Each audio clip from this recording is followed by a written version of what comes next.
பரந்தாமன் சன்னதிக்கு வாராய் நெஞ்சே.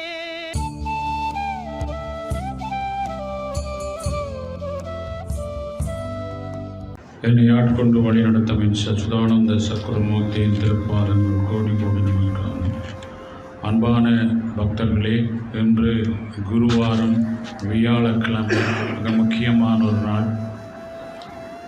அதாவது தர்மத்தை நாங்கள் காப்பாற்றினா எங்களை மட்டுமல்ல எங்கள் பரம்பரையே தர்மம் காத்து நிற்கும். அப்படி நம்ம முன்னோர்கள் எல்லாம் தர்மத்தை சார்ந்து வாழ்ந்தார்கள்.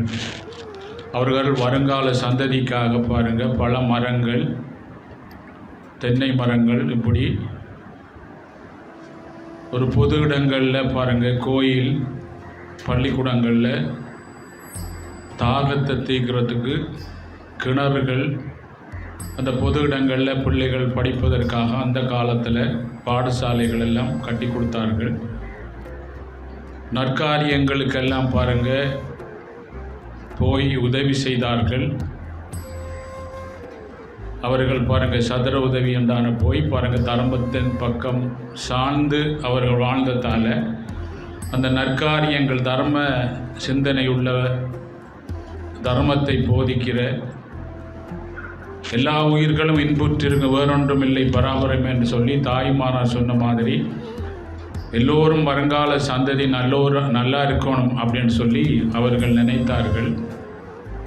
அப்படி நினைக்கும் போது பாருங்கள் அவர்கள் மிச்ச நாள் நோய் நொடி துன்பம் வறுமை சாக்காடு இல்லாமல் சிறிய வீடு, நிறைய பிள்ளைகள், மிக அளவு கடந்த சந்தோஷம் மகிழ்ச்சி ஆயுளை அவர்கள் அனுபவித்து வாழ்ந்தார்கள் என்று சொன்னால் தர்மத்தை நாங்கள் காப்பாற்றினால் அந்த தர்மம் எங்களை மட்டுமில்லை எங்கள் பரம்பரையை காத்து நிற்கும். நம்மெல்லாம் சொல்லுவோம் பாருங்கள், ஏதோ எங்கள் அம்மா அப்பா செய்த புண்ணியத்தால் நாங்கள் காப்பாற்றப்பட்டுட்டோம் அப்படின்னு சொல்லி சந்தர்ப்பம் சூழல்கள் எங்களுக்கு வேதனை வரும்போது அந்த வேதனையிலிருந்து வெளியே வரும்போது நாங்கள் எல்லாம் சொல்லுவோம், அந்த தர்மம்தான் எங்களை காப்பாற்றும். அப்போ தர்மத்தை நாங்கள் காப்பாற்றினா தர்மம் எங்களை காப்பாற்றும். அப்பூதி அடிகள் பாருங்கள், அவர் தண்ணீர் பந்தல் வச்சுருந்தாராம். அதை பார்க்குறதுக்கு நாவுக்கரசர் போகிறாராம். என்னுடையனா அவர் தண்ணீர் பந்தல் வச்சு பாருங்கள், வார எல்லாருக்கும் தாகம் தேய்க்கிறதுக்கு எல்லா இடங்களும் தண்ணீர் பந்தல் வச்சு கொடுக்கும்போது அந்த காலத்துலலாம் நாங்கள் படிச்சிருக்கோம். நாவுக்கரசர் பாருங்கள் அங்கே தேடி போனாராம். அப்படி தர்மத்தை நாங்கள் பாருங்கள் செய்யும்போது எங்களை தேடி பாருங்கள் இறைவனே வருவார். அன்று பாருங்கள் ராஜராஜ சோழன் பாருங்கள் தஞ்சை பெருங்கோயிலை கட்டினாராம். ஏன்னா உலக மக்கள் எல்லாரும் பாருங்கள், ஏன்னா அந்த அன்று வாழ்ந்த மன்னர்கள் எல்லாம் தர்மத்தை சார்ந்து வாழ்ந்ததால் தங்களை பற்றி அவங்க யோசிக்காமல் பிறரை பற்றி யோசித்தார்கள். என்றால் தன் பிள்ளை பிறர் பிள்ளையை நாங்கள் வளர்த்தார் பாருங்கள், நாங்கள் எங்களோட பிள்ளை நல்லா வளரும் அப்படின்னு சொல்லுவார்கள். அதே மாதிரி பாருங்கள் அந்த மன்னர்கள் எல்லாம் பெரிய தஞ்சை பெருங்கோயிலை கட்டி அங்கே அவர் மாறுவேடத்தில் போய் அவர் அங்கே போய் ஒரு கல்லெல்லாம் தூக்கி கொடுத்து வேலை செய்தாராம்.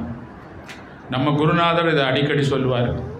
அப்படி வேலை செய்யும்போது மாறுவேடத்தில் அவர் செய்யும்போது அவர் சிறிய கல்லெல்லாம் தூக்கி போகிறார், இந்த பெரிய திண்டுத்தடியன் அப்படின்னு சொல்லி அங்கே பொம்மை நாட்டிகள் சொன்னார்கள் அப்படின்னு சொல்லி இந்த கதையை நம்ம குருநாதர் அடிக்கடி எங்களுக்கு இரவையில் சொல்லுவார். அப்போ உடனே அந்த ராஜராஜ சோழன் பாருங்கள் அந்த பொம்பளையில் சொன்னதை கேட்டு பாருங்கள், இப்போ இந்த பெரிய திண்டுத்தடியன் சின்ன சின்ன கல்லெல்லாம் தூக்கிட்டு போகிறான் அப்படின்னு சொல்லி சொல்கிறத கேட்டு பெரிய கல்லை பாறையை தூக்கி வைங்க அப்படின்னு சொல்லி தூக்கி வைக்கும்போது அது தவறி விழுந்து அவருடைய வேடம் கலங்கி அவருக்கு விழுந்த உடனே எல்லாரும் மன்னா அப்படி கும்பிட்டாங்க. ஏன்னு சொன்னால் எங்களுக்காக இறைவனுடைய சிவ அருள் கிடைக்கணும் அப்படின்னு சொல்லி தஞ்சை பெருங்கோயில் இங்கே பார்த்தா பாருங்கள் 5-6 ஏக்கரில் பாருங்கள் கல்லால் பொழிஞ்சி கட்டியிருக்கிறார்கள்.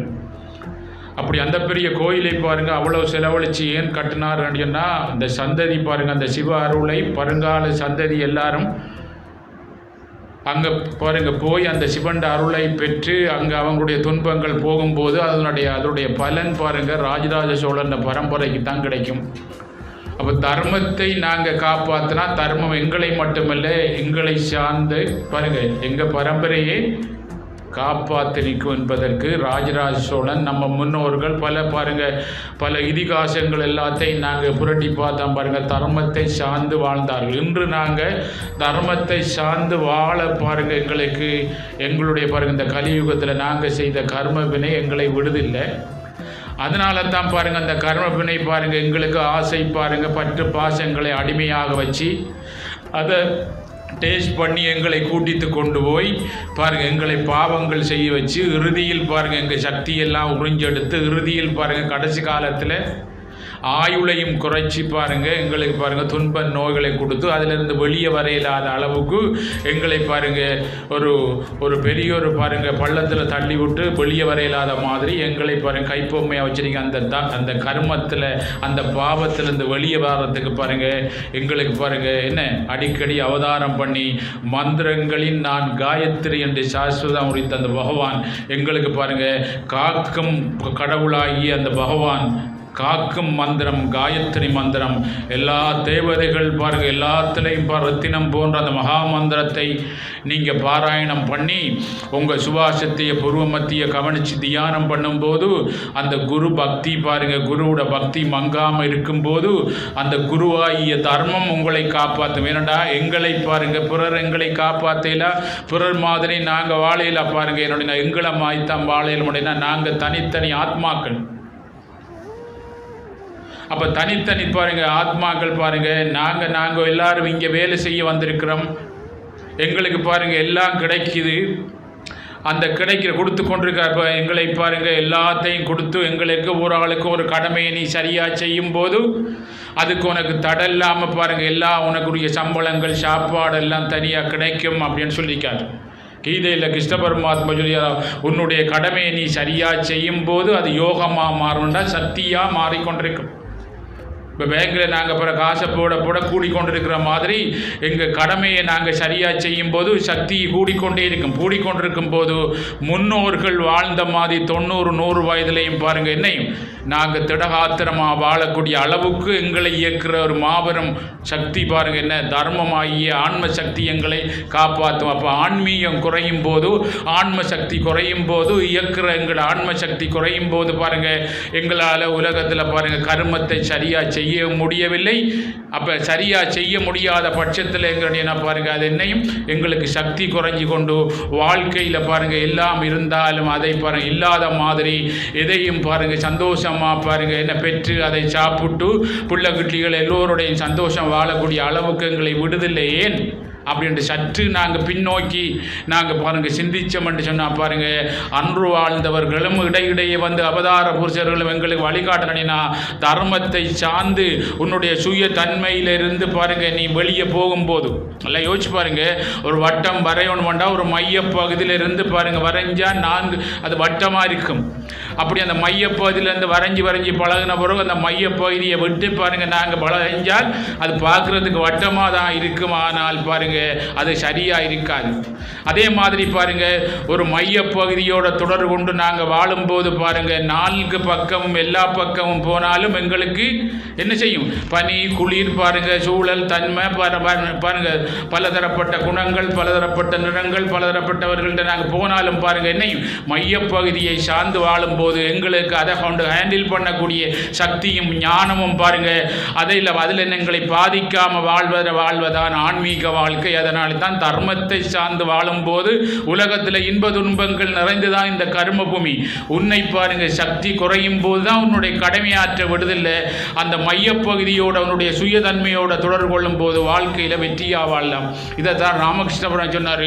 சிக்குமுக்கி கல் கற்பகோடி காலம் தண்ணீருக்குள்ளே வாழ்ந்தாலும் அது தன்னுடைய சுயதன்மையிலிருந்து மாறாதனால பாருங்கள் கற்பகோடி காலம் கடலுக்குள்ளே இருந்தாலும் பாருங்கள் அதை வெளியெடுத்து போட்டு ஒரு இரும்பு கம்பியாக அடித்தா அதனுடைய சுயதன்மை என்றால் நெருப்பு பொறி எழும்பும். நெருப்பு தான் அதோட தன்மை.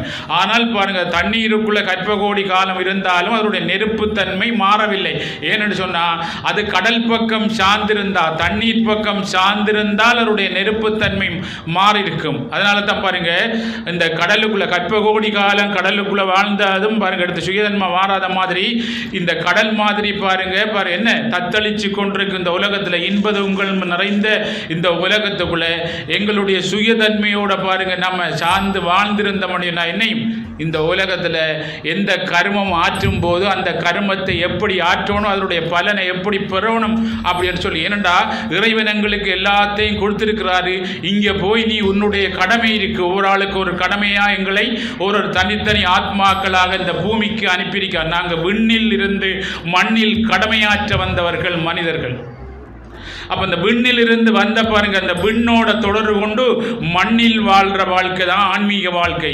அந்த விண்ணோட தொடர்பு கொள்ளாமல் மண்ணில் நீ வாழ முடியாது அப்படின்னு சொல்கிறான். ஏனண்டா இந்த கோள்கள் நவகோள்களில் பாருங்க பூமி பாருங்க விண்ணை சார்ந்து, விண்ணண்டா என்ன சூரிய சக்தி, சூரிய சனை சார்ந்து தான் வாழ்றார். சூரியன் விண் பாருங்க அதை சார்ந்து இந்த பூமி வாழாட்டி பாருங்க இல்லாடி நேர்கோட்டில் வராது.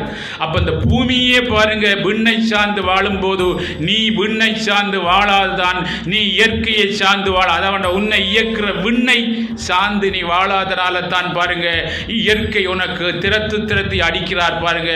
ஏன்னு சொன்னா உன்னை ஞாபகப்படுத்துறார். அடிக்கடி என்ன செய்தார் பாருங்க, நீ சரியான பாதையில் போ அப்படின்னு சொல்லியிருக்காருண்டா.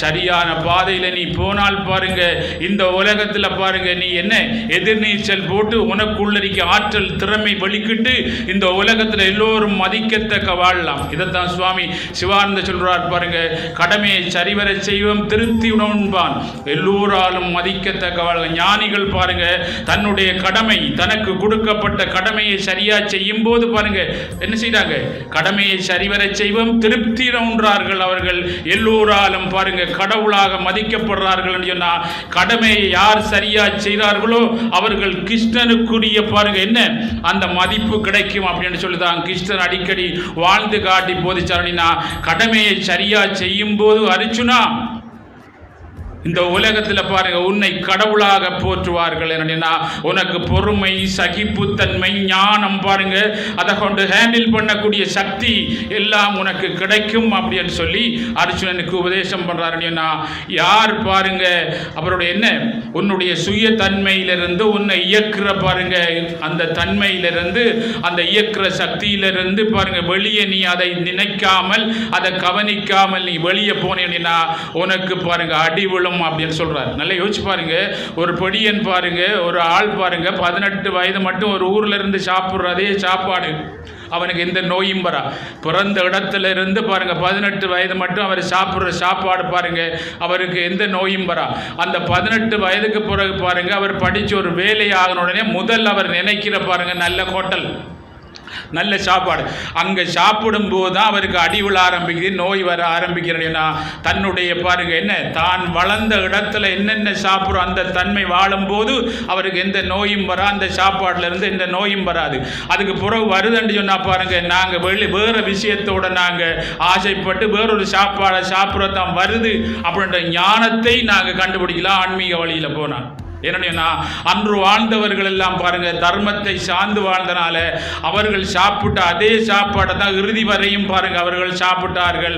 ஆனால் அவர்கள் இறுதி வரையும் பாருங்க ஒரு நோய் நொடி இல்லாமல் வாழ்ந்தார்கள். அவர்கள் மட்டும் வாழவில்லை, பிறரை வாழ வைப்பதற்காக பாருங்க தர்மத்தை சார்ந்து வாழும் போது மனோட்டம் குறைஞ்சிடும். அப்ப அவர்களுக்கு வந்த சிந்தனை என்னுடைய இறைவன் கொடுக்கிறார், கொடுப்பதற்கு பேர் தான் அன்பு, அன்பே சிவம் அப்படின்னு. அப்ப இறைவனை சார்ந்து அவர்கள் வாழத்தால பாருங்க அவர்கள் ஒரு பெரிய ஒரு ஞானம் வந்து என்னன்னா பிற வருங்கால சந்ததிக்காக இன்னமும் செய்து போட்டு போகணும் அப்படின்ற ஒரு பாருங்க ஒரு வந்து என்னன்னா அவர்கள் பாருங்க என்ன நாங்கள் எங்களோட வருங்கால சந்ததிக்கு என்ன செய்திருக்கோம் யோசிச்சு பாருங்க.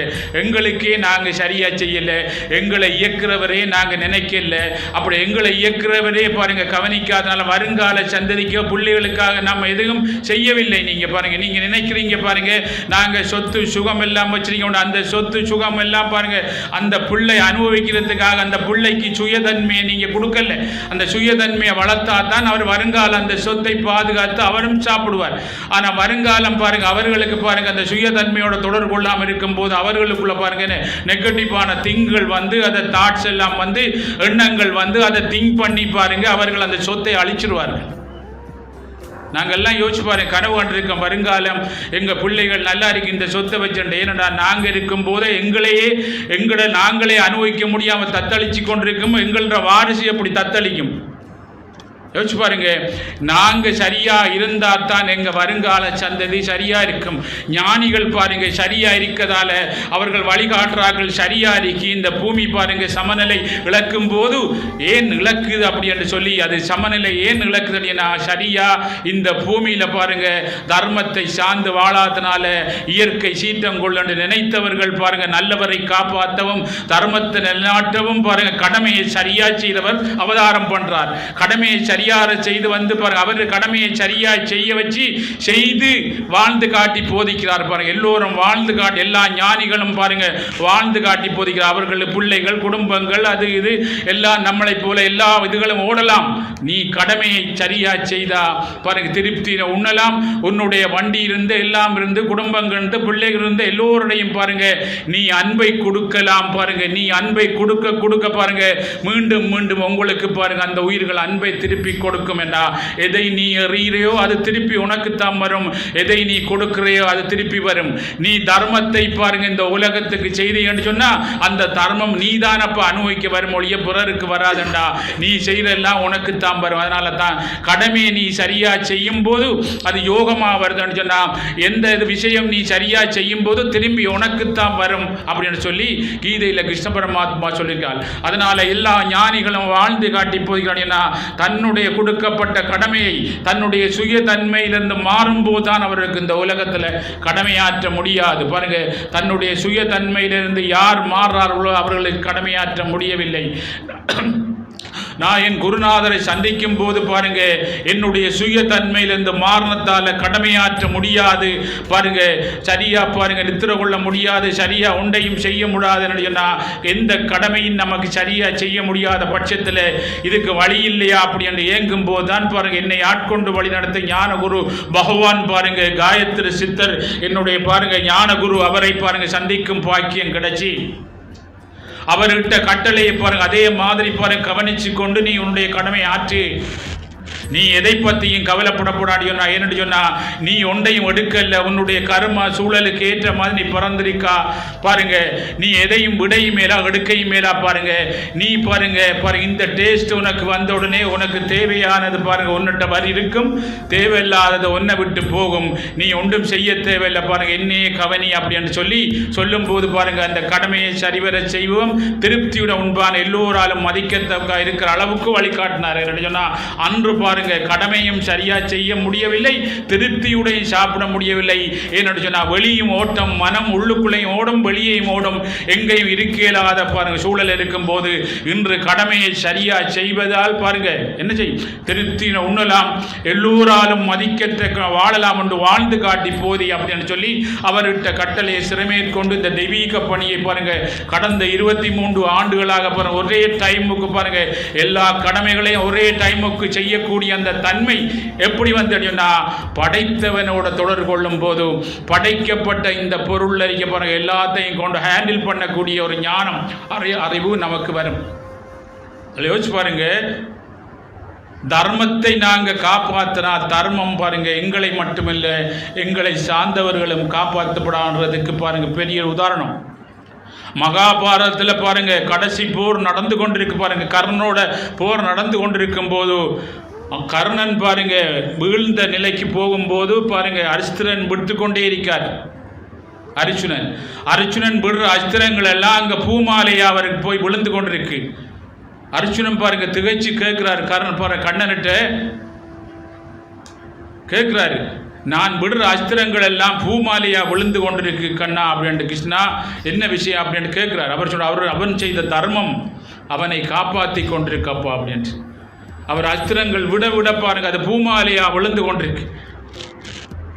அப்ப திகச்சு போய் தான் பாருங்க அர்ஜுனன் திகச்சு கேட்கிறார் பாருங்க, கிருஷ்ணா நான் விடுற அனைத்து அஸ்திரங்களும் பூமாலையா கொண்டு விழுந்து கொண்டிருக்கு பாருங்க அப்படின்ட்டு. உடனே அவருடைய தர்மம் பாருங்க அவனை காப்பாத்து. உடனே அவர் பாருங்க இறங்கி மாறு வேடத்தில் போறார். மாறு வேடத்தில் அந்தனர் வேடத்தில் போய் கேட்கிறார் பாருங்க எனக்கு தர்மம் பண்ணு. அப்பையும் பாருங்க அந்த நோவில் அவர் சொல்றார் பாருங்க, என்ன சொல்றார் பாருங்க, இப்ப இருக்கிறதை கேட்டு பாருங்க, கர்ணன் இறுதி வரை தர்மம் செய்தான் என்ற பாருங்க ஒரு பேரை எனக்கு கொடுங்க அப்படின்னு சொல்றாரு. இப்ப இல்லாததை கேட்டுறாங்க அந்தணரே அப்படின்னு சொல்றாரு. நீ செய்த தான தர்மங்கள் அனைத்தும் புண்ணியங்கள் எல்லாத்தையும் தாரை வாத்துத்தா அப்படின்னு கேட்கிறார். உடனே பாருங்க அவருடைய அஸ்திரத்தை பாருங்க இழுத்து பாருங்க அந்த இரத்தத்தை எடுத்து நான் செய்த எல்லா புண்ணியங்களும் உனக்குத்தான் அப்படின்னு சொல்லி கொடுக்கும் போது பாருங்க உலகத்துக்கெல்லாம் படியளக்கிற பகவான் பாருங்க அவர்கிட்ட கையேந்துறார். அங்கதான் கிருஷ்ணன் பாருங்க அல்றான். யோசிச்சு பாருங்க, அங்கதான் ஒரு கண் கலங்குது கிருஷ்ணன் அப்படின்னா. எந்த பெரிய பாருங்க கொடையாளி பாருங்க, தான் பாருங்க இறுதி கட்டம் எல்லா இடங்களும் அஸ்திரங்கள் இது பண்ணி ரத்தம் வடிஞ்சு கொண்டு இருக்கும் போது பாருங்க தர்மத்தை மறக்கவில்லை. யோசிச்சு பாருங்க, என்னை மறக்கவில்லை அவன், ஏன்னா தர்மமே வந்து தர்மம் கேட்குது பாருங்க அப்படின்னு சொல்லி பாருங்க அவர் கீழே கை கொடுக்குறாள் பாருங்க, மேலறிக்கி பாருங்க வாங்குறார் பாருங்க. என்னுடைய நான் தர்மம் பாருங்க நம்ம செய்யும் போது எங்க தர்மத்தை இறைவனாலையும் பாருங்க எங்களை அழிக்க முடியாது அப்படின்னு சொல்லி கிருஷ்ண பரமாத்மா கீழே கர்ணனுக்கு பாருங்க சொல்றாருன்னா கிருஷ்ணரே பாருங்க அல்றார் பாருங்க அந்த இடத்துல. இப்படிப்பட்ட ஒரு ஆள் பாருங்க என்ன பகவானே போய் பாருங்க கையேந்திரார், உன்னை கொல்ல முடியாதப்பா பாருங்க நீ தர்மம் பாருங்க. ஏன்னு சொன்னா இவர் பிறக்கும் போது தாய் தந்தர் செய்த பாவத்தால பாருங்க ஒரு கீழான இடத்துல போய் வளர்ந்தாலும் பாருங்க அவர் நெடுக தர்மம் செய்யறதுக்குரிய வழியை காட்டித்தார். எல்லாருக்கும் பாருங்க துரோணாச்சாரிய பாருங்க எல்லா இடங்களும் பாருங்க வில்லு வித்தை நடந்து கொண்டிருக்கும் போது அந்த அரசபையில பாருங்க அவர் போய் அதை எடுத்து பாருங்க அஷ்டத்தை விடும்போது நீ என்ன சாதி என்ன என்று கேட்டால் அல்ற அப்படி அல்றார் பாருங்க, உனக்கு அப்பாரிக்க ஆறு நீ என்ன சாதி என்ன பரம்பரை அப்படின்னு அன்றும் பாருங்க சரியான சிக்கலான காலத்துல அவர் செய்த தர்மம் பாருங்க சூரியபுத்தனுடைய தர்மம் பாருங்க. உடனே துரியோதன மன்னன் ஒழுங்கி அங்க தேசத்துக்கு அரசனாக பாருங்க முடிச்சு விட்டுறான்டா. தர்மம் தான் செய்து அந்த தர்மம் பாருங்க துரியோதனுக்குள்ள போய் அங்க தேசத்து அரசன் அப்படி சொல்லித்தாரு. ஏண்டா அங்க தேசத்து அரசன் என்று முடிசூட்டி பாருங்க. அங்க தேசத்து அரசன் பாருங்க என்ன அவர் அங்க போயும் பாருங்க அள்ளி அள்ளி கொடுத்தார் துரியோதன இதெல்லாம் அங்கேயும் போய் தர்மம் செய்தார். அப்ப தர்மத்தை நீ காப்பாற்றும் போது பாருங்க தர்மம் உன்னை காப்பாற்றும் அப்படின்னு சொல்லி அந்த கிருஷ்ண பரமாத்மா பாருங்க எல்லாத்தையும் பாருங்க வாங்கும் போது அவருடைய புண்ணியத்தை வாங்கின உடனே அவர் அப்படியே விழுந்தோடனே தர்ம தேவதை ஓடி வந்து அல்றாவு. குந்தி தேவி பாருங்க மடியில வச்சு அழும்போது தர்மதேவி நீ ஏன் அழவணும் பாருங்க என்று குந்தி தேவி கேட்கிறார். தர்ம தேவதை தர்மத்துக்கண்டு ஒருவனை பூலோகத்தில் அனுப்பின அவனையும் நீ கொண்டு போட்டு கிருஷ்ணா மாயத்தாலே அப்படி என்று கேட்கிறார் அல்றாவு. அவர் சொல்ற எல்லாம் அறிந்த தர்ம தேவதை நீ அழலாமா எனக்கு ஏசலாமா? ஏனண்டினா நான் தர்மத்தை அழிக்கவில்லை, நான் கர்ணனை அழிக்கவில்லை, உனக்கு தெரியும் தானே தர்ம தேவதை பாருங்க. வல்ல குருநாதர் வருத்துவது கொல்லவல்ல பாருங்க. நம்மளுக்கு துன்பங்கள் வேதனைகள் வருவது பாருங்க நம்மளை கொல்ல இல்லை, தங்கத்துக்கு அடிக்கிற பாருங்க தங்கத்துல கோபத்துக்காக அடிக்கவில்லை பாருங்க. காரணம் என்ன செய்யறாரு கொல்ல பாருங்க என்ன செய்யறாரு அந்த தர்மம் பாருங்க என்ன தங்கத்தை பெருமதியாக்குறதுக்கு தான் செய்தார். நான் பிள்ளையார் படிக்காட்டி சொன்ன பாருங்க அது ஏன் அடிக்கிறார் அவரை பெருமதியாக்குறதுக்கு. எங்களுக்கு துன்பங்கள் வேதனை வருது நாங்கள் அல்ற அளவுக்கு வருதண்டி என்ன பாருங்க அடிக்கிறார். அந்த அதை செய்யாத விடு, என்னை கவனியப்பா, என்னை கவனிச்சு பாருங்க காயத்ரி மந்திரம் சொல்லி காலை அதிகாலை 4 மணிக்கு பிரம்ம முகூர்த்தத்தில் எழும்பி என்னையே சதா நீ நினைச்சு வரும்போது நான் உனக்குள்ள இருந்து பாருங்க இந்த ஐம்பொறிகளாகிய வண்டியை நான் ஓட்டுவேனப்பா. இந்த வண்டியை சார்ந்து இருக்கிறவன் குடும்பம் பிள்ளைகள் சகலத்தையும் நான் காப்பாற்றுவேன் அப்படின்னு சொல்லி சொல்றார். சிந்திச்சு பாருங்க. அப்ப தர்மத்தை நாங்க காப்பாற்றும் போது பாருங்க என்ன நான் கொல்லுவதை பாருங்க தர்மத்தை சொல்ற நான் கொண்டது பாருங்க கர்ணனை அல்ல. நீயே மறந்து வைத்தா எல்லாம் அறிந்த தர்ம தேவதை நீ இப்படி அழலாமா அப்படின்னு கேட்கிறார் பாருங்க பாசத்துல. என்னடியோன்னா தர்மத்தை யாரும் கொல்ல முடியாது பாருங்க. நான் கர்ணனை கொல்லவில்லை. கர்ணன் பாருங்க எல்லா இடங்களும் வேதனைப்படுறான் பாருங்க. நான் துர்குணம் என்ன கீழான ஆள் அப்படி இப்படி சொல்லி அவன் பாருங்க தர்மத்திலிருந்து கொஞ்சம் போயிட்டான். அவனுக்கு நோவரும் அப்படி என்று சொல்லித்தான் அந்த நோவை பாருங்க தான் கொண்டேன் ஒளியை அவனுக்கு கொடுக்குற அந்த நோவத்தை கொண்டேன் ஒளி அவனை கொல்லவில்லை என்று சொல்லி வல்ல குருநாதர் வருத்துவது கொல்லவல்ல பாருங்க புளிச்சு எடுத்தார் என் குருநாதர் பாருங்க. என்னை கொல்லுவதற்கல்ல, என்னை பெருமதியாக்குவதற்கு பாருங்க, முக்தி நிலை கொடுப்பதற்கு, உன்னுடைய பணி என்ன அப்படி என்று சொல்லி ஞானத்தை கொடுப்பதற்கு, என்னை அறிய வைப்பதற்காக பல வேதனைகள் கொடுத்தார் பாருங்க.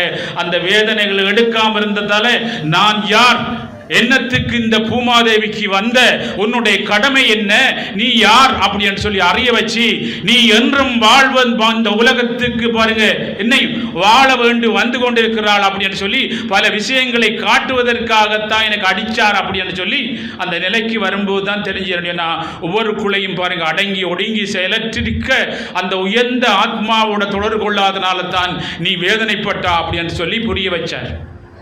சிந்திச்சு பாருங்க.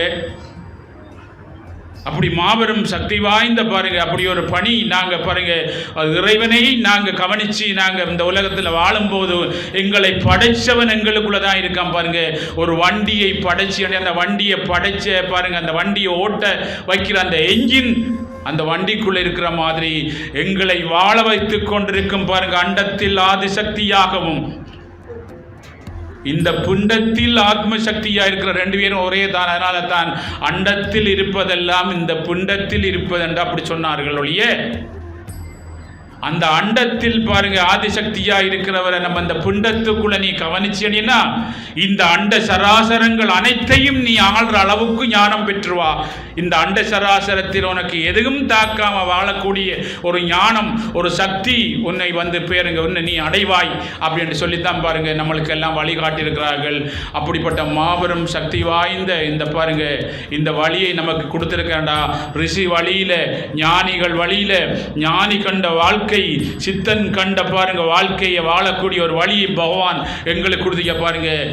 உலகத்தில் பாருங்க கோடிக்கணக்கான மக்கள் இருக்கும்போது எங்களுக்கு மட்டும்தான் பாருங்க கொஞ்சம் பேருக்கு அந்த பகவானை நினைப்பதற்கு பெரும் பாக்கியம் கொடுத்துறேன்னா, வையத்துள் வாழ்வாங்கு வாழ்பவர்கள் வானுரையும் தெய்வத்துள் வைக்கப்படும் என்று சொல்லி இந்த வையத்துள் நீ சரியா வாழ்வதற்கு எங்களுக்கு ஒரு வரப்பிரசாதம் பாருங்க. கடவுளே வந்து கர்ணனை பாருங்க கொடுத்த மாதிரி எங்களுக்கு பாருங்க கையேந்தி பாருங்க நிற்கிறேன் அப்படின்ற மாதிரி நாங்கள் கையேந்தி நிற்கும் போது, நிற்கதியா நிற்கும் போது நீ ஏனப்பா கலங்குறா, நான் இருக்கிறேன் அப்படி என்று சொல்லி காயத்ரி மந்திரத்தை இந்த கையில கொடுத்திருக்கார் பாருங்க. அஸ்திரத்தை கொடுத்த மாதிரி அதை சொல்லி பாருங்க, என்னை நீ கவனி, அண்ட சராசரங்களையும் ஆளக்கூடிய நீ ஏன் நீ வேதனைப்படுறா என்று உணர்த்துவதற்காகத்தான் எங்களுக்கு வேதனைகளும் சோதனைகளும் துன்பங்களும் வருதுன்னா. இந்த உலகத்தில் நல்லா இருக்கிற அனைத்து பல வேதனைகளும் சோதனைகளையும் சந்தித்தவர் தான் இன்றைக்கு கொடி பறந்து பாருங்க, கொடி கட்டி பாருங்க வாழ்க்கையில் வாழ்ந்து கொண்டிருக்கிறார்கள். பல துன்பங்கள் வேதனைகள் எங்களுக்கு வரணும். சின்னல்ல பாருங்க என் குருநாதர் சொல்லுவார், வறுமை வறுமை இளமையில் வறுமை கொடிது புண்ணியரட்னம். நான் இளமையில் கடுமையாக வறுமைப்பட்ட குடும்பத்தில் பிறந்து வறுமையாக இருந்தேன். ஒரு உடுப்பு இல்லை மாத்திரத்துக்கு ஸ்டேஷன்ல எல்லாம் படுத்திருக்கேன் அப்படின்ட்டு இன்று குருபக்தியால பாருங்க மணிபுடி தரிச்ச மன்னன் உலகமே என்னை சரணாகதி அடைஞ்சிட்டு நான் யாரு என்பதை போதிப்பதற்காக என்னை காட்டுவதற்காக தான் இளமையில் வறுமை வந்தது. இளமையில் வறுமை வந்திராமற்றால் முதுமையில் அந்த வறுமையை தாங்க முடியாத அளவுக்கு எங்களுக்கு சக்தி குறைவானால் தான் வறுமை வறுமை இளமையில் வறுமை பாருங்க கொடிது என்ன கொடிது இல்லை, அது நல்லம் பாருங்க.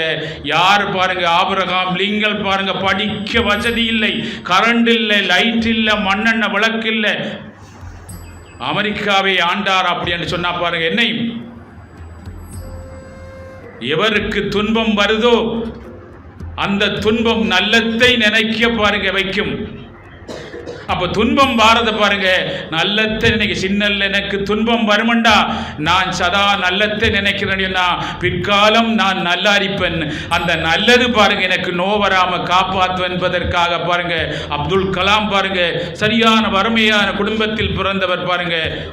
இந்தியாவின் ஜனாதிபதியாக இருந்து மக்களுக்கு போதிச்சவர் பாருங்க. ஆபிரகாம் லிங்கம் பாருங்க ரோட்டு வெளிச்சத்தில் படந்து வந்தார். என்ன கஷ்டங்கள் துன்பங்கள் வேதனைகள் பாருங்க எங்களுக்கு வருது அப்படின்னா நாங்கள் ஏற்றுக்கொள்ளணும் பாருங்க. பாண்டிச்சேரியில் அரவிந்தர் பாருங்க ஒரு பணக்கார குடும்பத்தொராள். அவருடைய அண்ணருக்கு பாருங்க காய்ச்சல் வந்து பாருங்க உடனே எல்லா இடங்களும் வெளிநாட்டில் பாருங்க, பாண்டிச்சேரியில் பாருங்க, அவர் பெரிய பணக்கார குடும்பம், வெளிநாட்டில் தான் படித்த அரவிந்தர் வீட்டுக்கு வரங்குள்ளே அவங்க அம்மா மதிக்கலையா, 20 வயதில் அவ்வளவு பாருங்க வெளிநாட்டில் படித்து 20வது வயதில் தான் வீட்டுக்கு வந்தார் பாண்டிச்சேரி. அப்படி இருக்கும்போது பாருங்க அரவிந்தரை பாண்டிச்சேரியிலிருந்து மண்ணுலகத்துக்கு போதிக்க வந்தவர் என்று நினைச்ச பாருங்க பகவான் சுந்தரமூர்த்தி நாயனாரை பாருங்க கல்யாண கோலத்தில் கூட்டிட்டு போற மாதிரி அரவிந்தர் வீட்டில் ஒரு நோய் ஒன்று வந்தது பாருங்க. நோய் வந்து அவங்க அண்ணனுக்கு பாருங்க தீராத நோய், எல்லா வெளிநாட்டில் எல்லா இடங்களும் போனாரு பாருங்க, சரி வரலை. ஒரு ஞானி அங்கே வந்தார் பாருங்க பிச்சைக்கார வேடத்தில். என்ன அப்படின்னு கேட்ட உடனே பாருங்க அவங்க சொன்ன ஒரு டம்ளரில் தண்ணி எடுத்து பார்த்து போட்டு கொடுத்தார், உடனே சரி வந்தது. அதுக்கு பின்னால் அரவிந்தர் போனார் பாருங்க. அப்போதான் அவர் துன்பமே வாழ்த்துக்கள் அப்படின்னு பேசுவார். துன்பம் வராமல் இருந்திருந்தால் நான் யார், இந்த இன்பத்தை நான் கண்டிருக்க மாட்டேன் அப்படின்னு சொல்லி துன்பம் வந்தவர்கள் எல்லாம் இன்பத்தை அடைவதற்கு நமக்கு சோதனை வந்திருக்கு அப்படின்னு நினைத்தார்கள். அப்படி பாண்டிச்சேரியில் பெரிய ஆசிரமம் கட்டி இன்றும் பாண்டிச்சேரி பாருங்க சமாதியா இருந்து மக்களுக்கு வழிகாட்டுற அந்த அரவிந்தர் பாருங்க பேசும் போதெல்லாம் துன்பமே வாழ்த்துக்கள் அப்படின்னு சொன்னார். அந்த துன்பம் வராமல் இருந்திருந்தா இப்படி ஒரு நிலையை நான் அடைஞ்சிருக்க மாட்டேன் அப்படின்னு சொல்லி எல்லோருக்கும் பாருங்க துன்பம் வருதண்டா அதை ஏற்றுக்கொள்ளணும் பாருங்க. என்ன நல்லத்தை ஏற்றுக்கொண்டுள்ள மனம் துன்பத்தை ஏற்றுக்கொள்ள அதை திருப்பி திருப்பி திங்க் பண்றதுனால தான் துன்பம் பெருசாகி பாருங்க எங்களை தாக்குது. அதை விதி என்று நாங்க சொல்றோம் பாருங்க. அந்த விதியை உண்டாக்குன நாங்க தான் என்னன்னா எங்களோட சக்திக்கு அளவுதான் அதை உண்டாக்கி இருக்கோம். அதை திங்க் பண்ணி நாங்க கூட்டின மாதிரி பாருங்க நாங்க என்னையும் எங்களை இயக்குவரோடு நாங்க கவனிச்சு வரும்போது அது சிறுசாயிரும். அதை வெல்லலாம் என்று சொல்லித்தான் புத்த பகவான் பாருங்க விதியை மதியால் வெல்லலாம் அப்படின்ட்டு மண்ணுலகத்துக்கு போதிச்சார். நாங்க செய்த விதியை மதியாகிய பாருங்க நாங்க உள்ளுக்குள்ள எங்களை மதியாவோட தொடர்பு கொள்ளும் போது விதியை மதியால் வெல்லலாம், தர்மத்தை சார்ந்து வாழுங்கள் அப்புறம் முதல் ஞானம் கிடைச்சோடனே வாரணாசியில தர்மோபதேசம் பண்ணார் புத்த பகவான். ஏன்னா நாங்க தர்மத்தை சார்ந்து வாழாமல் இருந்தால் நாங்கள் பாவம் செய்வோம், அதை விதியா வந்து எங்களை அழிச்சு கொண்டிருக்கு அப்படின்னு சொல்லி மண்ணுலகத்துக்கு போதிச்சார் புத்த பகவான். அதே மாதிரி பாருங்க விதி என்பதை உண்டாக்கி அதை மதியால் வெல்லலாம் என்று வாழ்ந்து காட்டி போதிச்சார்கள் எல்லா மகான்களும் ஞானிகளும். அப்படிப்பட்ட ஒரு மகா சக்தி படைச்ச காயத்ரி மந்திரமும் அதை பிரம்ம முகூர்த்தத்தை குளிச்சு முழுகி பாருங்க நாங்கள்லாம் பாருங்க காலை எழுந்தி 4 மணிக்கு பிரம்மத்தில் குளிச்சு மொழிகி விளக்கேற்றி நாங்கள் காயத்ரி மந்திரம் குறைஞ்சது 21 தடவண்டான்னு சொல்லி நிமிர்ந்திருந்து நம்ம சுவாசத்தை கவனித்து தியானம் பண்ணா வருங்காலத்தில் இந்த உலகத்தில் நோய் நொடி இல்லாமல் வரப்போற எல்லா துன்பங்களிலிருந்து காப்பாற்றப்பட்டு இந்த உலகத்தில் வாழும் வரை எல்லா போக சுகங்களையும் பெற்று அந்த போக சுகங்கள் பாதிக்காமல் பாருங்க அதை கொண்டு வாழ்ந்து அதில் வர ஓய்வூதியத்தை பெற்று வாழ்வதற்காகத்தான் மண்ணுலகத்தில் விண்ணிலிருந்து எங்களை படைத்தார் ஆண்டவன். இன்று வந்தவர்கள் பாருங்க மண்ணுலகத்தில் வாழ முடியாமல் தத்தளிக்கிறார்கள் என்று நினைச்சு வாழ வைப்பதற்காகத்தான் அடிக்கடி அவதாரம் பண்றார்கள். நல்லவரை காப்பாற்றவும் தர்மத்தில் நாட்கள் என்பதற்காக இணங்கி எங்களை ஆட்கொண்டு பாருங்க வழி நடத்தும் அந்த பகவான் எங்களுக்கு பாருங்க பெரிய ஒரு மகா சக்தி படுத்த வழியை கொடுத்திருக்கிறார். என் குருநாதர் ஆசீர்வாதம். நீங்க எல்லாம் நல்லா இருப்பீங்க. சந்தோஷம்.